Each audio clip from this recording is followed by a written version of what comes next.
intro. Alright, we're live. Hey guys, how's it going? Woohoo! I'm Sam from Inanimate Mashups.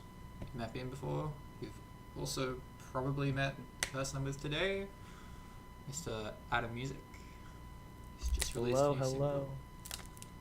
Oh my god, I did first. do I did do that. How's how's that been? How's the process been for It feels great to be done with it. Honestly, like you love music and you treat it like your baby, but then it's your baby for so long that you're just ready for it to like leave. yeah. So I'm really happy with how it all turned out, and the reception has been great. People have been really positive about it. But yeah, I'm just excited that that's out, and now I can start working on other stuff, prep for a possible album, get working on other stuff.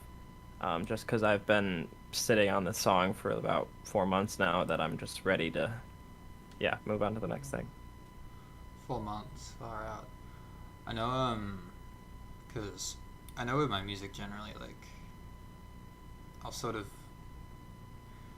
well, I mean, it's one thing with singles, right? Because you sort of finish the song, you fine tune it, and Then you release it. yeah. But with an album, like you can be sitting on stuff for like years and years. Yeah, I have a song for because I want the this album to come out fall. I'm hoping around like October. But yeah, some of the songs on there I recorded my like demo of it back like last June. So it's gonna some of the songs are have seen some time in my drafts. No, I know. It piles up, right? Especially like, I know like if I just like go into notes on my phone, it's just I think I'm on like 80 different demos that are just sitting there, and you just kind of do them Yeah, once, and then you forget about them, right? I have a lot of songs that like I wrote a chorus of, or like I wrote part of, or wrote a production demo of or something, and like that's it, and then I haven't touched it since. And I have a bunch of those that hopefully will then eventually be developed into full songs. But yeah, there's just a lot of like I have this app called Rhymer's Block, which That's a good name for an it, app. hmm? It's a good name for an app. Rhymes block. Yeah, it's perfect. It's basically just like a notes app, except anytime like whatever word you're typing, it will give you a bunch of rhymes for it. um, which is great. But yeah, my like catalog is just full of like so many different ideas and songs and stuff that a lot of them haven't really even been developed yet. Yeah. Guess it's sort of it's difficult sometimes because I feel like sometimes you'll have like a chorus or like sort of like a set of like two lyrics, like two lines for a verse, Hmm. and then those will click, and then nothing else will seem to do justice to it. Yeah, yeah, that's me. Especially I write a lot of choruses and then just don't have a way to, because I feel like choruses, well, it depends on what the subject is, but a lot of times choruses are easier just because it's the more catchy part that's more Yeah, just not super specific, where the verses a lot of times require more storytelling and that sort of stuff. verse is sort of assert the meaning in a way. Yeah, Yeah. definitely. Um, but yeah, new single you. Um, I am under the impression I haven't seen the video. I'll be honest with you. Um, but I'm under the All good, all impression good. it's some sort of serene beach like sort of. I wouldn't call it serene. Um, the video definitely matches the song because the song is very much a 80s dance pop infused type track. Nice. That's very upbeat. And I feel like the video matches it really well. Um, I've even had some comments that like people might not be super impressed or like the song that much, but they're like just seeing the video along with it, it just makes me enjoy the experience because Yeah, it fits and it seems like like it looked like I was having a fun time filming it. So, fair. um, And I mean and it like was also or continue with what you're saying. I mean the video like contextualizes the song a lot of the time. And, Hmm. I mean wait, we're on YouTube, so that's sort of inherently that's a bit of what we do. I guess I don't know. Yeah. And it was also my first ever music video, which was fun. I got to feel like a pop star for a little sec. Should have were there any considerations for over? Because I feel like just based off like the photo shoot and the album cover and that, I think that could have been a cool video for that one. Yeah, no, definitely. I thought about it, but we didn't really have the proper equipment at the time where I felt like I could do it justice. And to be honest, a lot of people really like the cover of it, which is funny to me because when we shot that picture, it was never intended to be the cover. It was just my friends and I were outside of my apartment one night and we were just playing around and one of my friends had a camera. So I like sat in the middle of the street and then I was like, this picture's not that good, but if I just turn it red and bring all the shadows down, it looks kind of cool. And so it became the cover. Um, but yeah, I definitely had an idea for a video, but unfortunately just never really worked out. Yeah, I know it's not every song sort of works. Not even that not every song works. It's just like because I mean it's sort of still the beginning stages, right? Still a lot of like development in the sense of sort of Yeah. shifting to. I mean, you've already made quite a shift just because I remember back when you were releasing like just instrumentals and stuff. Yeah, when I wouldn't even when I released Over, even though I have released stuff in the past, I was like, this is my debut single because Yeah, all the other ones in the past were just like a production demo or just like a random thing I threw together that didn't it wasn't actually like my music. And now I'm finally taking the artist thing a bit more seriously. So, um yeah, it's sort of eventually, once I think the album's out, I'm gonna remove like all of the other stuff from like Spotify and all that, all those streaming services, just because it doesn't really represent me as an artist anymore. yeah. And I know because I was actually pretty similar with.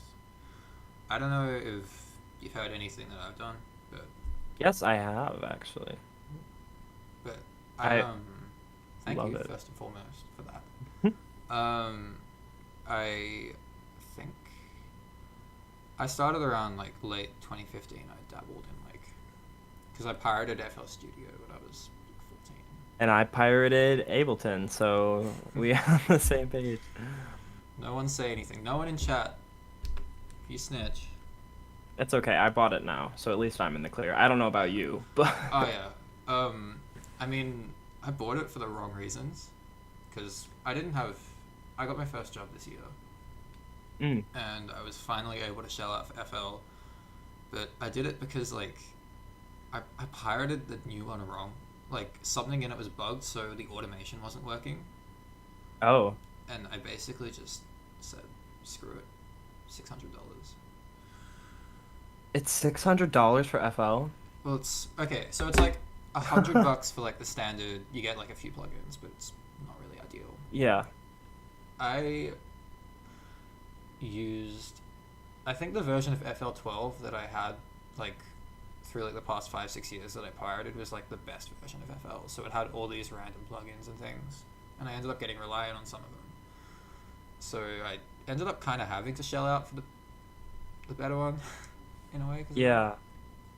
Yeah, I understand that because when I pirated pirated it's weird saying that, but when I pirated my Ableton, I got the Suite version, which is the yeah, like you said, it's the most it has the most things, and then I bought the standard version. I'm like, "Oh wait, I don't have a lot of the stuff that I used to have."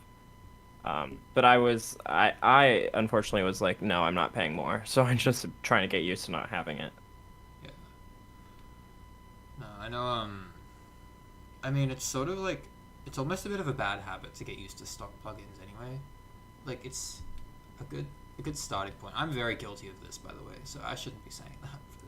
No, I I'm trying so hard to get out of the like um what's the get out of the rhythm of using stock plugins because Not I anymore. for my So I just reverb I only use like my stock reverb. I only use really my stock EQ, that sort of stuff. So I'm trying to branch out more and use some more actual like good yeah. um like VSTs and stuff. No, yeah, like that's kind of like. I mean, sometimes it's just one effect that even just gives the whole aesthetic of an artist, right? Hmm. Like sort of like I'm trying to think of an example, but because every just especially because everything's bedroom now, like there's like a wider variety of production techniques or like sort Yeah, of subtleties in the differences between what people are doing. yeah.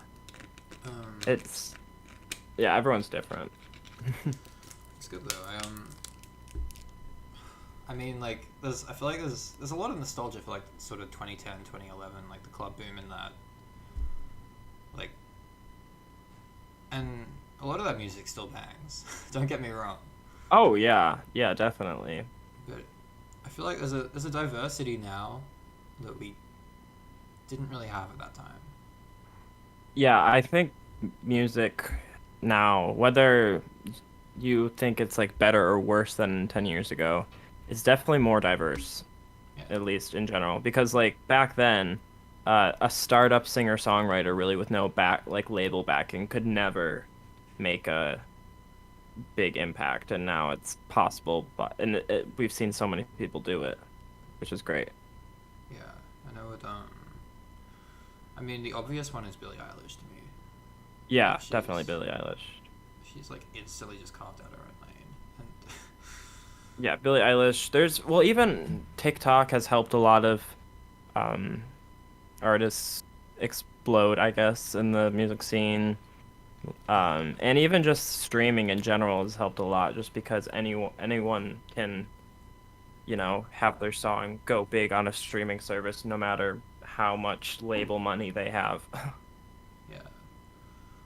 No, a lot of that's I mean, people like to give.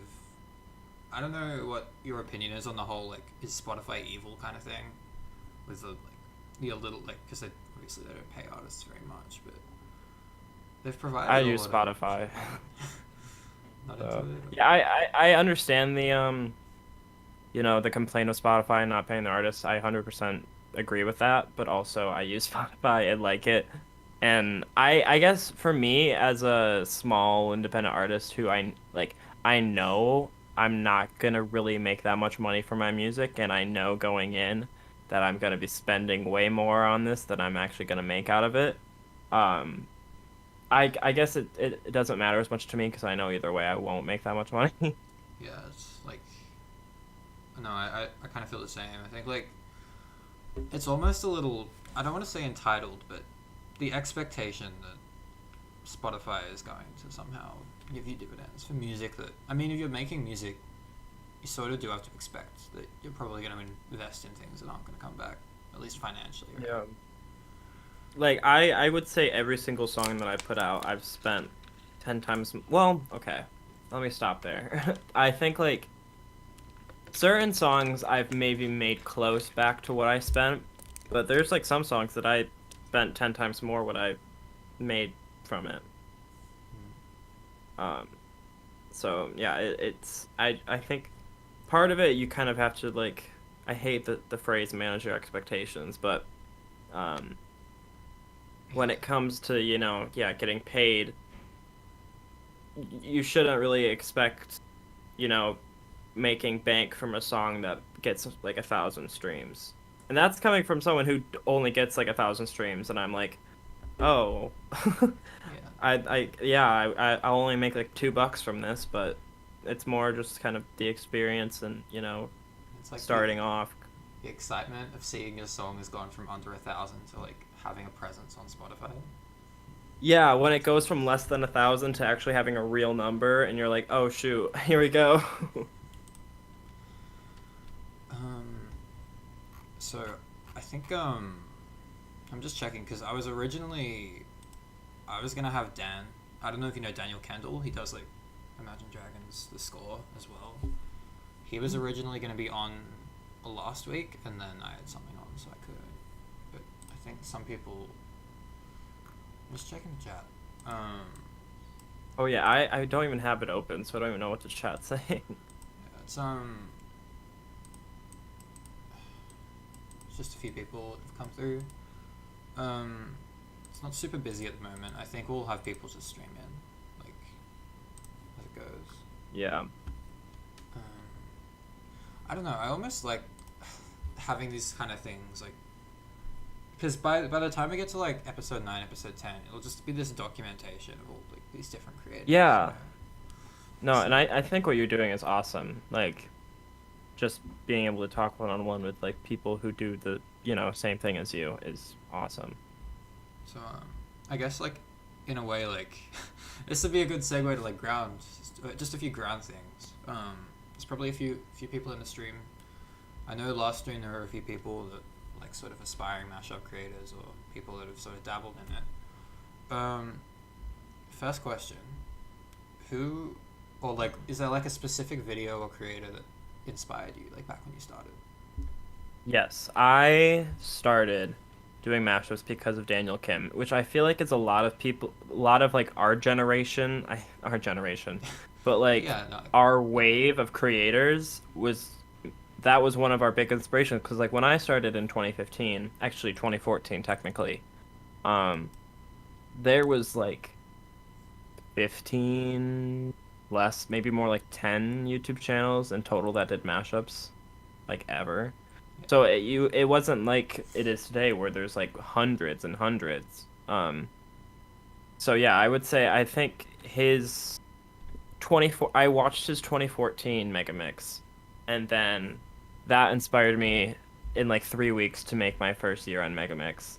And then, or no, it wasn't even 3 weeks. It was like a week and a half. I don't even know how I did it. just kind It was bad, instantly. but Because I know like sometimes you see something, and you just like it ignites the creative passion in you like straight away.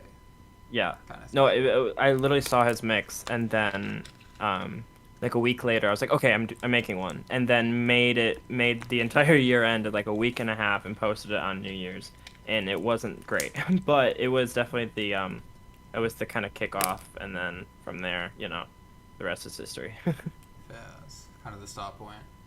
Because yeah, no, I know I think for me, it would have been. I was like interested in doing year ends probably from 2012, 2013. hmm I sort of just watched from afar. Like I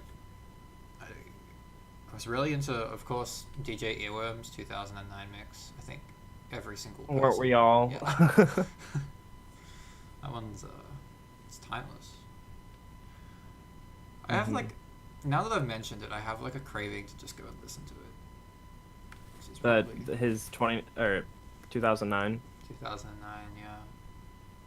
But it was It's like, fun. I think a lot of people consider that like the holy grail of year ends, and like it's honestly not my favorite one from him. I think it was I'm trying to think of which one was my favorite. Um, but yeah, he was definitely, it was him and Daniel Kim that really were like the big yeah, dogs for, yeah. the whole like first half of decade. And they were the ones like on BuzzFeed and Well, yeah, Daniel everything. Kim's 2012 mix before it got taken down had like 72 million views. Like it was something like out of this world, and like he was on all of the news things. And this is a really random tangent. Yeah. I went to a YouTube kind of convention called VidCon a few years ago, and Daniel Kim was like running a booth, and he's like, "I'm here if anyone wants to come," and I was like, "Oh my gosh, he's here!" And so I like immediately went to his like the place where he was at, and I was like, "Hi, like, not to be weird, but like, love your stuff. I'm trying to do the same thing as you. Have any like advice and all that stuff." Um, so I was really fortunate to meet him. Sorry. Anyway, No, let's go back to the that's topic. that's awesome though, man. Like I because I know I went to VidCon once like 2015, 2016. Oh shoot. But when I say VidCon, I don't mean like well, it is VidCon, but it's Australia's VidCon. So there's like 7 Yeah. creators and 4 of them don't matter. So Yeah. um but no, it was that would have been crazy because I feel like people like DJ Ilum and Daniel Kim, just because they are so successful in what they've put out, because they sort of, I don't know, got their own management and everything. Yeah. Um, It's almost like they're on like a higher. I mean, they are on a higher level, but it feels almost like there's no bridge. There's no bridge of communication like there is with everyone else that's doing it. Because yeah. Like I hate to say like people in the mashup community are like tiered or anything. Like I think we're all like equally, talented, equally good at what we do, and I think we all like yeah, I never think that any of us are above any like each other. no, of But course. those two, those two, I'm like they Yeah, are like they they're can like do up whatever. here. Yeah, yeah, Even just like yeah, they have their name like is yeah. I don't think I need to like explain why. um, Della's mashups. How's it going? DJ Earworms. What made me Hello. realize that I love lyrical mixes more than regular mega mixes. Yeah. No, I have a special not a special place. What am I trying to say? A special appreciation for all the creators who do lyrical mashups because they are much harder to do because I've done a few lyrical like summer mixes and oh wow, does that take a lot more time. And it's a lot harder to make things fit well. I feel like it. So when like I Yeah, see people who do it really well, I'm like, wow, insane. Sorry, I cut you yeah. off. No, Continue. it just it requires research as well. Like in a sense, like I mean, if you can just like go with the feel of a song if it's just Sonic, but lyrically, you need to Yeah. you need to know what the songs are about properly. Like Yeah. And you need to like listen through all the lyrics and figure out which ones can go together while also trying to figure out like is even if the lyrics work, what if it's way off in tempo or way off in key and then it's like yeah, it's just yeah, difficult. And I personally will never do a lyrical year end just because I like too many songs that come out during the yeah, year to not include them. Like I can't I feel stick to that. just 20 songs. Like I no, I Yeah, need like all 100. I get that. Like, and just because like a year is such a massive portion of time, like 20 feels like a waste of an Yeah. opportunity. I honestly though, like, I wouldn't say that my year ends are lyrical necessarily, but tying into that same idea, that's honestly why I stopped. Well, that's one of the reasons why I stopped. That was also, I mean, my channel like was dead during December 2019, so that's a whole story in itself. But just because like I just didn't listen to enough. Around 2019, 2020, I stopped. What I listened to stopped directly matching the consensus of what was Yeah. properly popular, and doing a whole year end when you don't, when there's like, and half of the songs of the list are songs that you don't really know well enough to Yeah. do justice to. It feels like a waste. It feels like you're not going to properly represent the year in what you do. Yeah, and it's always difficult, yeah, when cuz I keep a list on my phone throughout the entire year like on January 1st, I start my 2021 song list and then like create it as the year goes on so I like don't miss any songs. Um but then I get to the end and then I like see someone else's year end and they have these other songs that I'm like I've Yeah, never heard of these before. Like should I be including these? And yeah, then when by the time I have to go include them, I feel like I'm not doing it justice enough because I don't even know how the song really even goes. So I'm just trying to yeah. squeeze it in there. It's just sort of another counter because it like I don't know how you view numbers in terms of how many songs for a year end is like ideal for you. I don't know if I'd Hmm. say the more the better, but it's a lot more fun saying that you've got 100 songs in a mix than saying you've got like 60. That's true. Very, very true. And yeah, I am just a huge, huge fan of like the chapter based stuff. I eat that up. I love like that sort of stuff, which is why I've been doing it more. Um, yeah, Andy Wu is my Andy, like main yeah, inspiration when it comes to all of that, just because he really kind of invented that style of mashup, I guess. um, Um, if and DJ there's Earworm just and some sorry, if DJ no, Earworm you and no, Daniel Kim are like one and two, I feel like Andy Wu is like the third in whatever succession. yeah, yeah. Um, his stuff, like I always like it's always I like to go on a journey when it comes to year ends. Like I don't have anything against the ones that are just fun and upbeat. Like I always love those because there's always a time and place for those. But that's like for me, that's why I always have like an intense section and like some other stuff because I like to go on like a whole Yeah, experience like the when journey. it comes to year ends. Um, like I feel like if I don't end up giving myself chills at one point during my mix, then I Yeah, didn't it's do it just good enough. not up to par kind of thing. Yeah. What is it? I remember I was really impressed by Andy Wu's 2015 one. I think that's the one where I really clicked with it. That's my holy grail. Literally, when it comes to year ends, that's the one that I always go back to. That I'm like that really inspired me so much. Like so I take so much inspiration from that mashup because I just Yeah, the intro was insane. Like the whole yeah, the whole intro section and then even like the upbeat sections were amazing and then he hit us with the whole like middle intense section which I was like blown away. Like yeah. I Well, had like my hair standing up on my arms.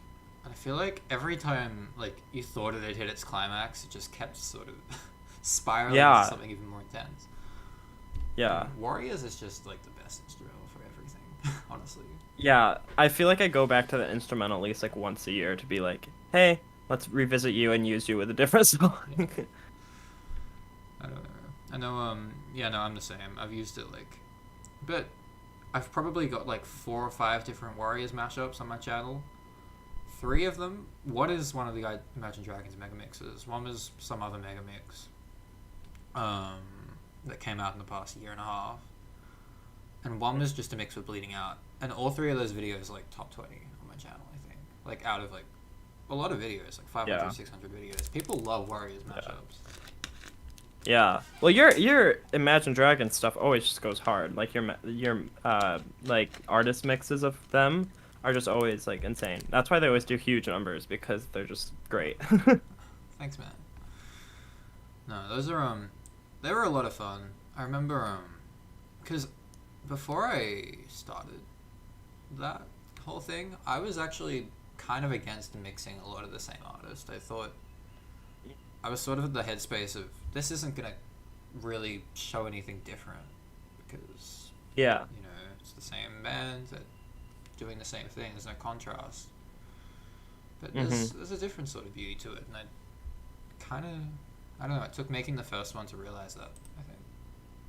Hey, Daniel Kendall, welcome to stream. Skype Um, Tron, how's it going? kind of on that topic a little bit. I don't know if you've seen it, but on Twitter especially, Twitter has been the hub for all discussions recently.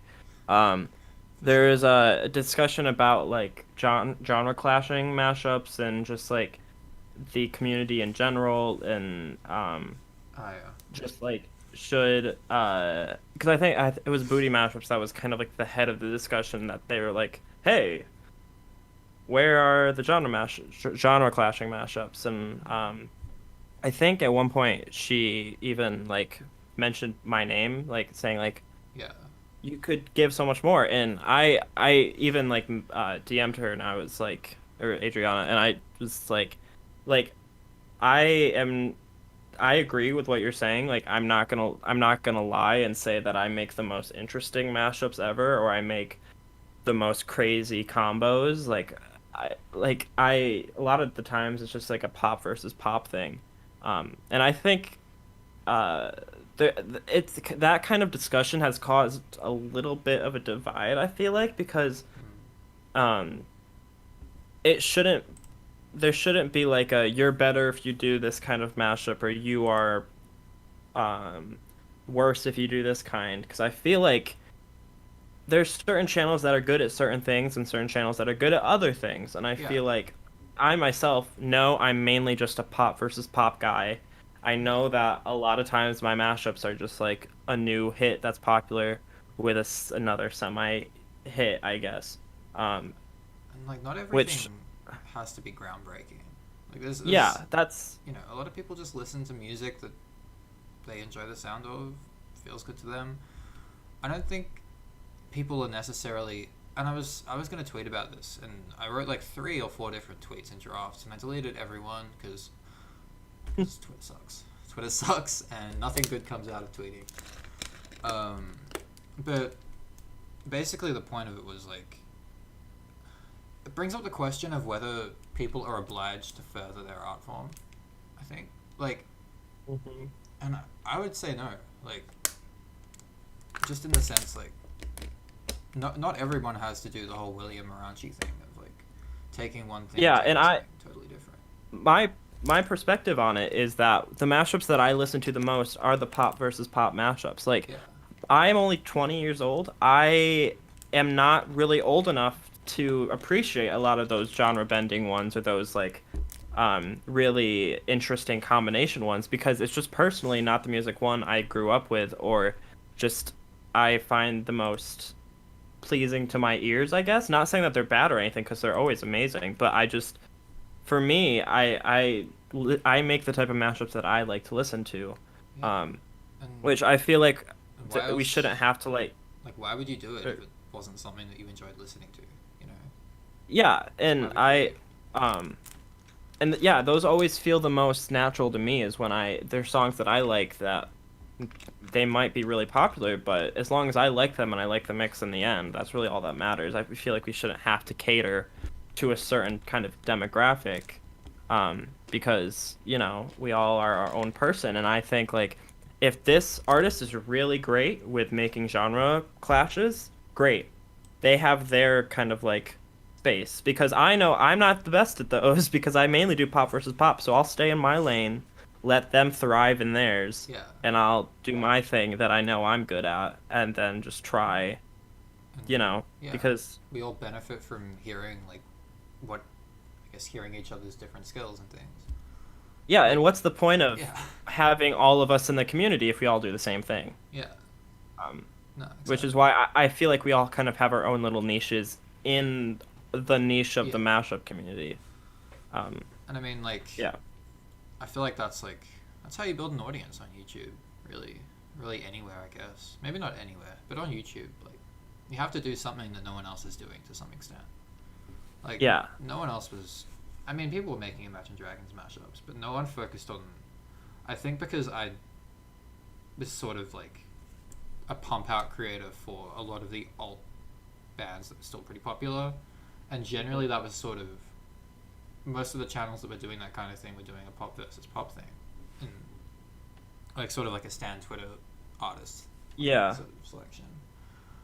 I think that's a And lot of the reason why I've managed to gain a following, at least. well, yeah, a lot of your stuff is really unique, and yeah, again, when I like think of your channel, usually the first thing I think of is like Imagine Dragons, which is like a good thing. Obviously, you have like your brand, I guess, which is Yeah, great to have, especially yeah, when there's like nowadays there's hundreds of mashup creators. How do you stand out and actually kind of get a following?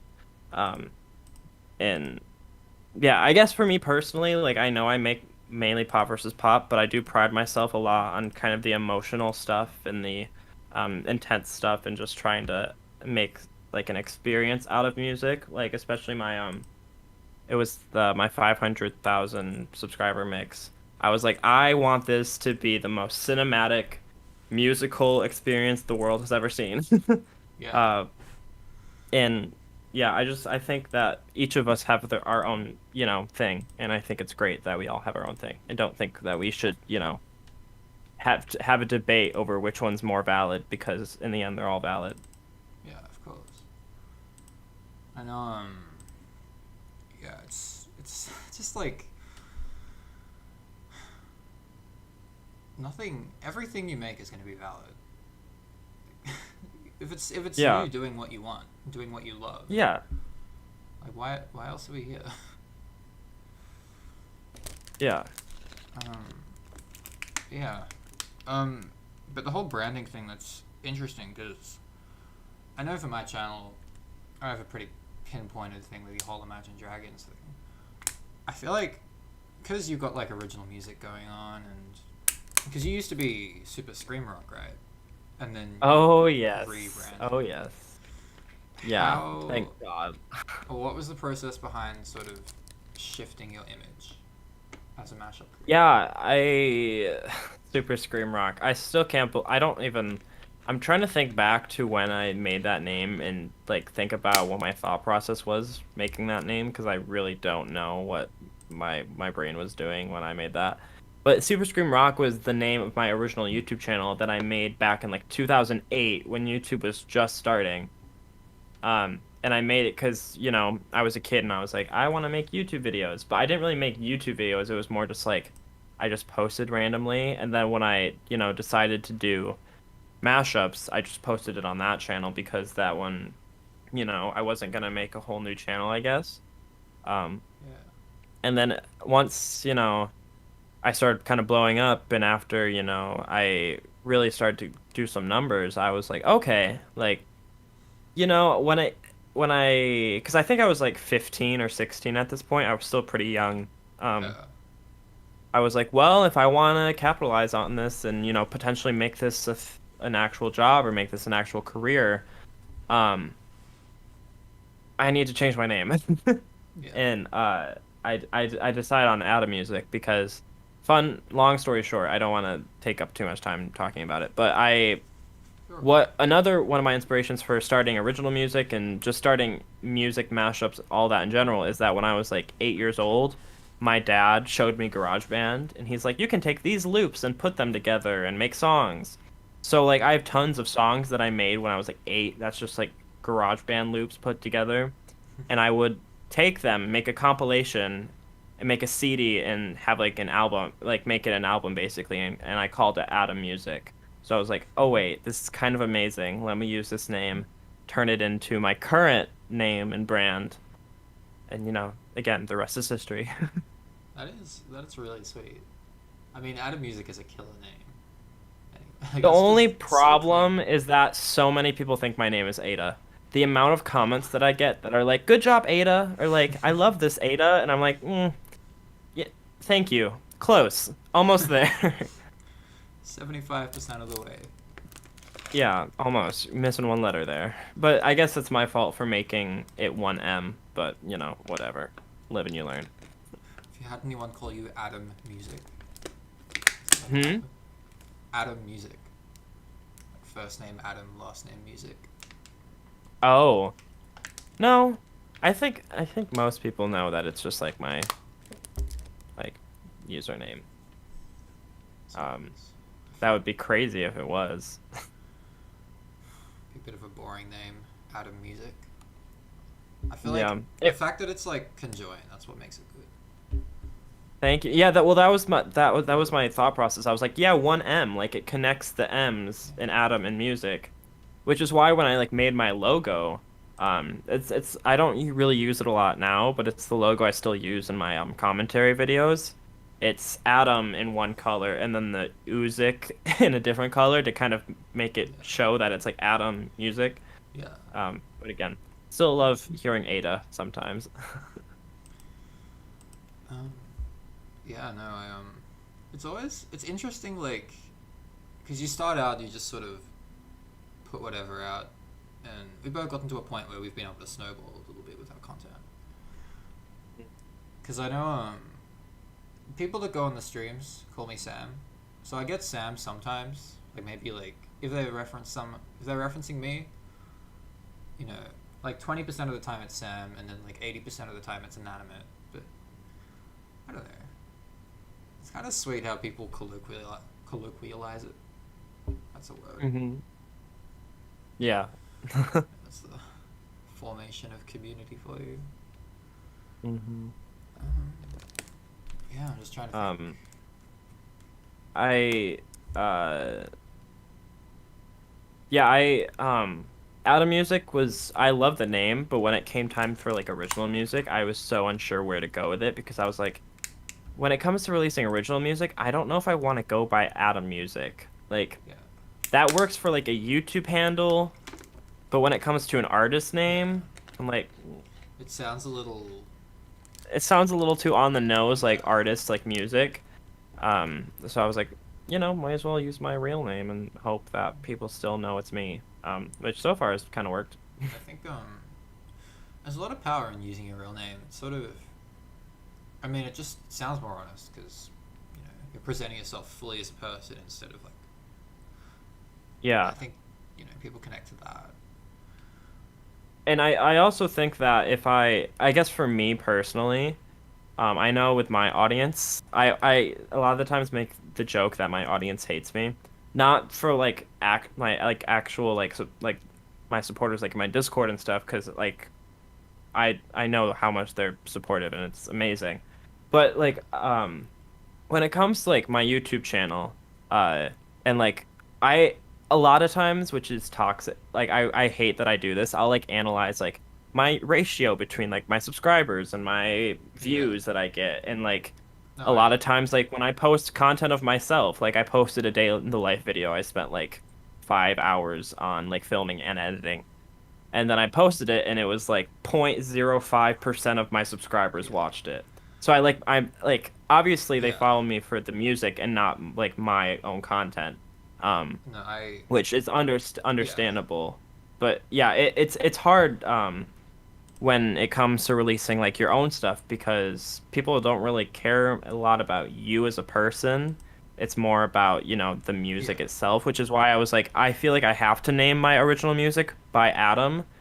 Otherwise, they'll have no clue who I am or like have no clue why I'm posting someone else's random like Yeah. music or whatever.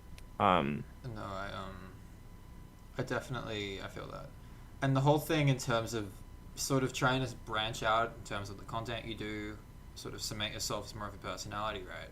Because we both started off doing mashups, but we're both sort of delving our toes into all sorts of different things. yeah, I Getting, that's yeah, or because you have a community, right? And then you sort of put out like the same sort of content, which mashups, right?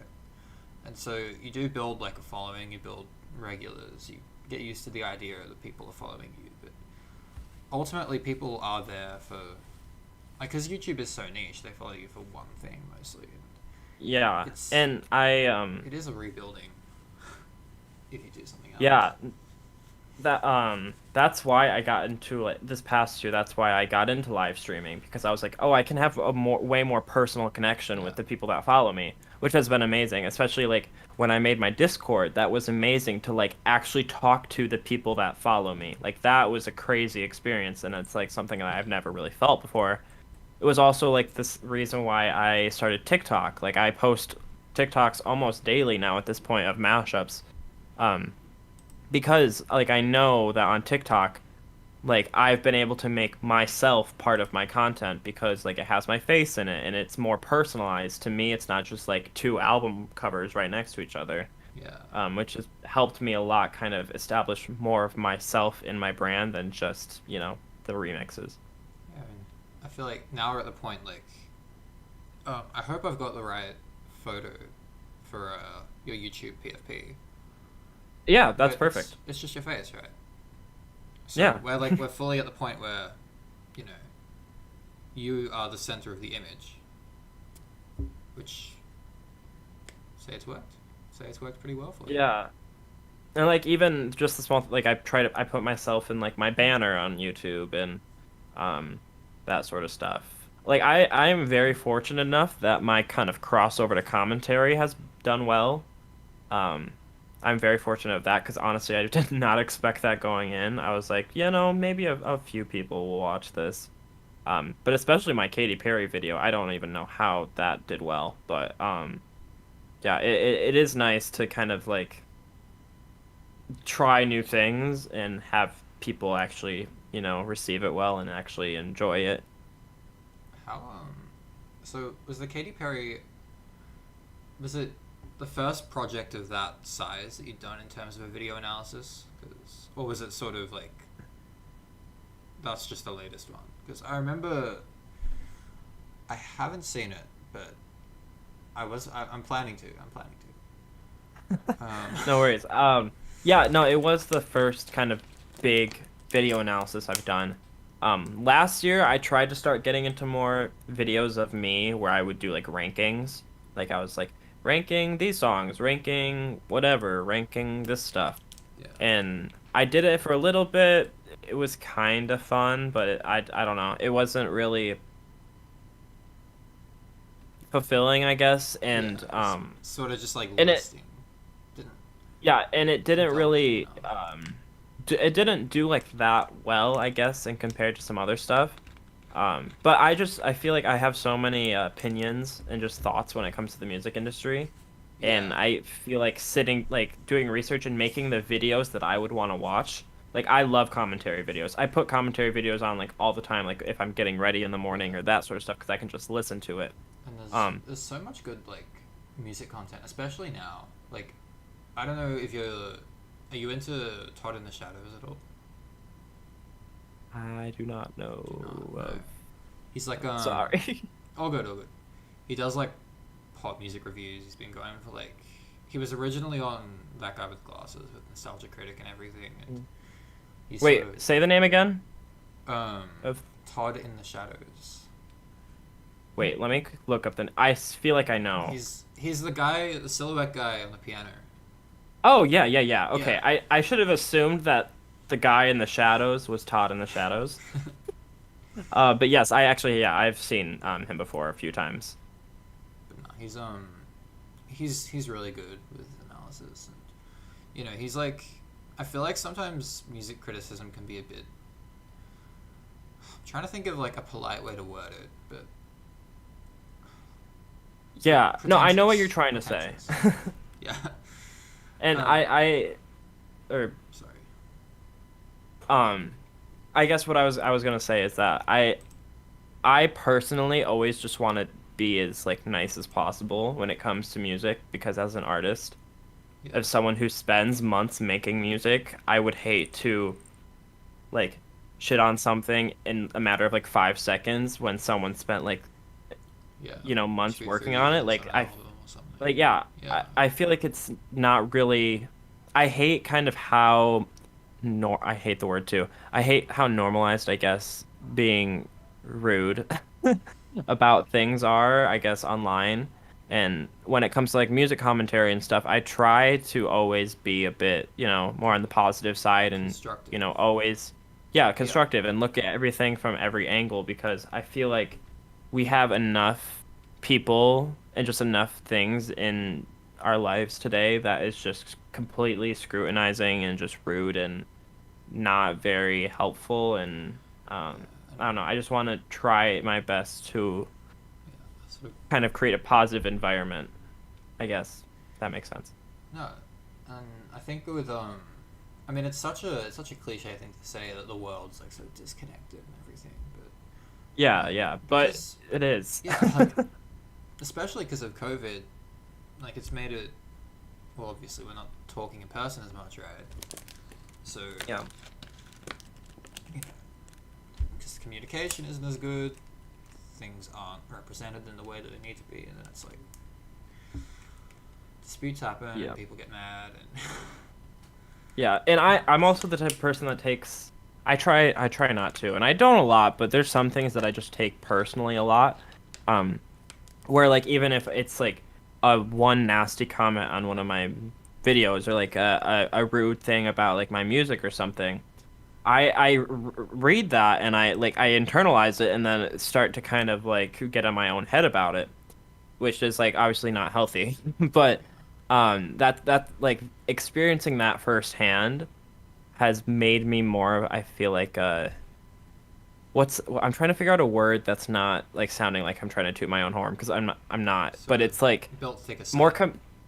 yeah, and like just trying to be more compassionate when it comes to other people's art because Yeah. like there's songs that I don't like, but I'm not gonna go out and say like this is the worst song I've ever heard and I don't understand why people like it and it's trash and all this stuff because that's someone's art, that's someone's heart and soul, and for someone whose main form of expression is in music and art, the last thing I'd ever want for myself is to see a nasty comment about my own stuff. So why should I spread that toxicity to someone else? And I think especially if you want to make a name for yourself in the industry, like connection is everything as well. You can't. Yeah, you got to be nice. Yeah, you have to be nice. There's no room in. I mean, there's no room in the world for mean people, but yeah, if you're a drama queen or just always want to, you know, if you thrive off of being negative, no one's gonna like you. And yeah, and someone who's literally I go to school for music production, and we get taught all the time, you need to be like the nicest person ever, whether or not you want to, just because people will remember that more than they'll remember how good you are at something. And Yeah. like even I personally like my own view of me going to school for music production is less that like I need this degree to do well in the industry. Because in reality, especially with art like music and production and that sort of stuff, a degree mainly doesn't mean much. Yeah. It's more just like, okay, you went to school, cool. But in reality, the main thing that you need is the Yeah. connections and And the yeah. I think it's because I actually did 2 years of sound production, 2019 Mm, 2020. So I think I've probably had somewhat similar experiences. I think it's weird because everyone goes in expecting a job in the music industry to some extent, or at least not. I won't say expecting because I know I was kind of the same going in. I was like, look, I think I was the opposite. I sort of went in thinking I've kind of already got some of these skills and I could teach myself the others.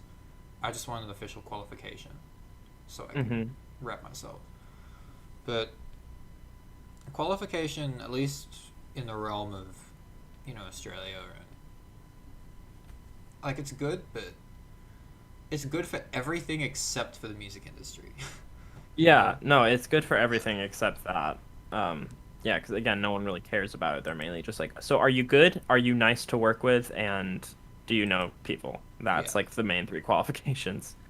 By the way, I'm probably gonna have to wrap it up soon just so Yeah. I can Let's get do to what I'm this. going. But Give it like um, 3 4 minutes or something. yeah, um, Um. yeah, the music industry is daunting, and you have to be and no one likes assholes. So, Yeah. Um. Any. Okay. I've. Apologies, chat. I have been pretty bad at responding to things today. someone in the Um. chat actually mentioned Amorphous. I believe that's how you pronounce his name.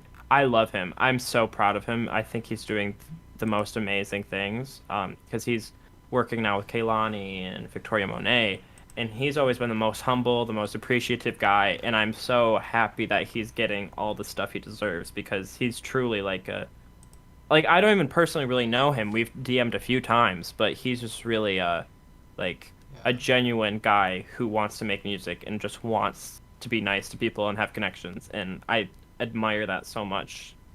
Um, yeah, because he's just great. I mean, anyone that makes it out of the sort of the Twitter music sphere into like the upper echelons of the industry, like good for them. you know, makes Yeah, me happy seriously, for them. like yeah, like that's what I'm aspiring towards. Yeah, So like I always get so happy when someone else gets that break because it's and it's like amazing.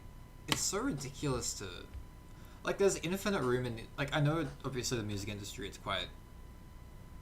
Oversaturated. It's I think it's simultaneously oversaturated and undersaturated because obviously there's a million people doing a million different things. There's so much music, you could never really create anything original. You can only sort of do your take on it. Yeah.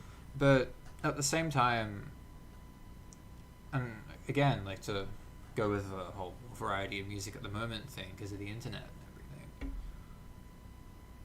No one is ever going to specifically make something that sounds the exact same way that you do, with the exact same thought process behind it that you do. And hmm we have so many platforms to be able to show like the individual mindsets and sort of philosophies behind what we do and how we produce it at the moment. So it's hmm easier than ever to really connect with the people that you like. and Yeah. Yeah, and yeah, there's you can like no matter what you release, it probably will sound like something else that's already been, made because at this point nothing's original. Like you said, you can't really make something that no one's ever even tried touching before.